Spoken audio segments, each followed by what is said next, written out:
As LinkedIn's video library grows, company says it has no plans to compete with colleges. It has been just over 2 years since LinkedIn shocked the industry by buying lynda.com, a library of video courses, for $1.5 billion.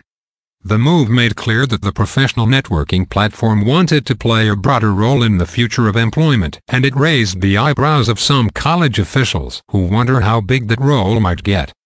To check in on how the Lynda courses fit into the LinkedIn strategy, EdSurge sat down with Morty Golding, Director of Content for LinkedIn Learning, at the ASU GSV Summit last month.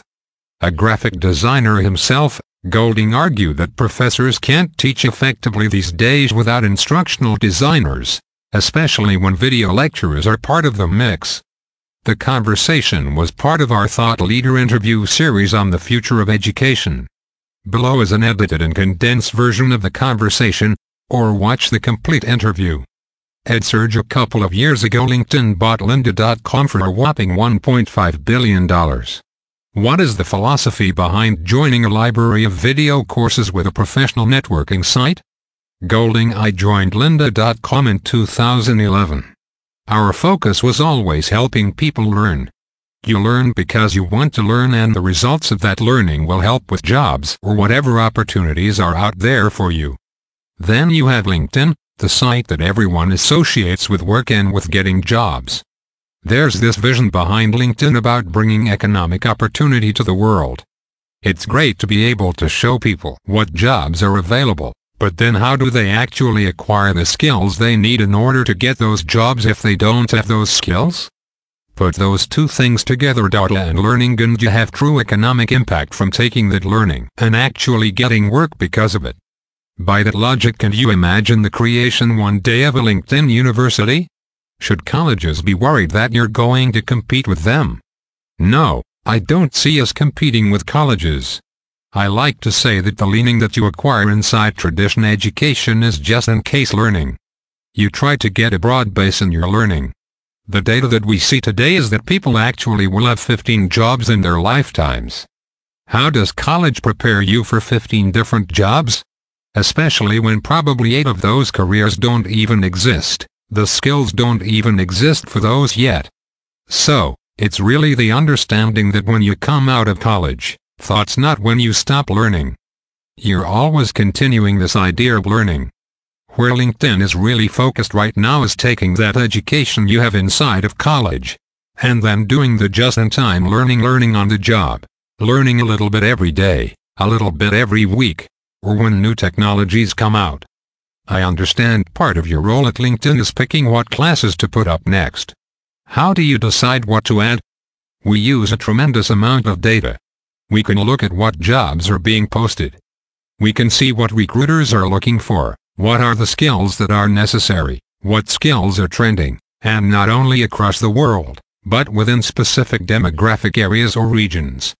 If you live in New York, you really don't care what's trending in Silicon Valley.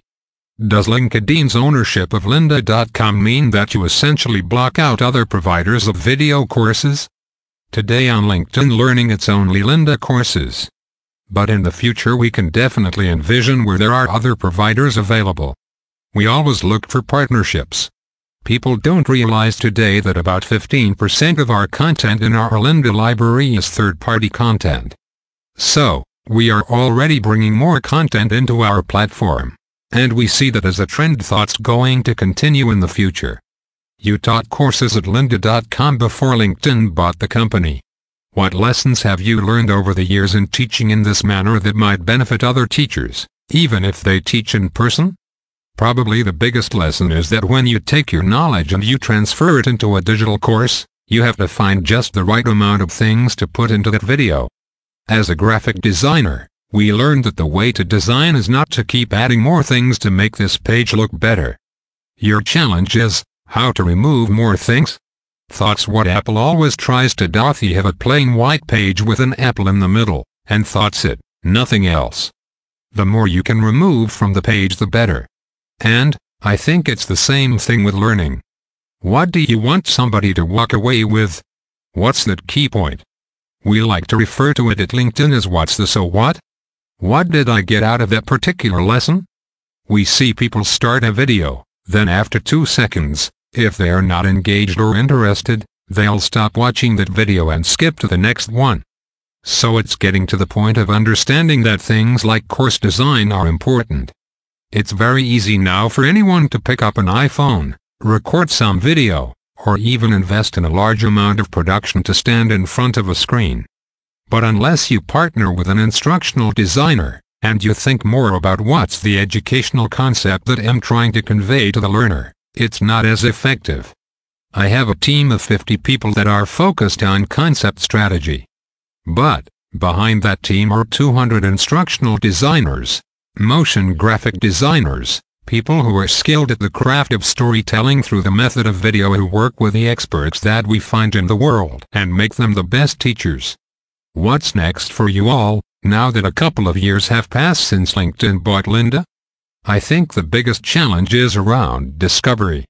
You're motivated and you want to be able to do things, but you don't know what the steps are in order to get there. You may aspire to be a digital marketer, but you don't even know what are the tools that a digital marketer uses, or how should I begin to think about, what if we were like that website? Even if you knew what to search for, there'd be a million results. I think that's the next challenge. We have to figure out, how do you take the rich data that exists and find out what are people's aspirations? What are the skills you already have? What are the skills that the industry at large has? How do you handle keeping your courses up to date so they don't go stale? I have 50 subject matter experts on my team that are deeply embedded in the industries that they serve, and their goal is to put the right courses in the library. But it's not just to acquire new content, it's to ensure that the content in our library today is always up to date. If we're at a conference and a big software company announces a new feature, we'll have a course up on it that afternoon. I'm hearing a lot these days about a trend that employers are thinking differently about their HR and professional development functions, and making that a more strategic part of their company. Do you see that change? We see data that show that 40% of millennials leave companies because they are not getting the professional development that they would like to have. We see that the cost of losing employees is enormous. Our data shows us that anywhere from 50 to 250% of an employee's annual salary is what it costs to replace that employee. And companies cannot afford to do that. That, to me, is the challenge. If you're in a company, and you're not thinking about that as a manager, you're going to fail.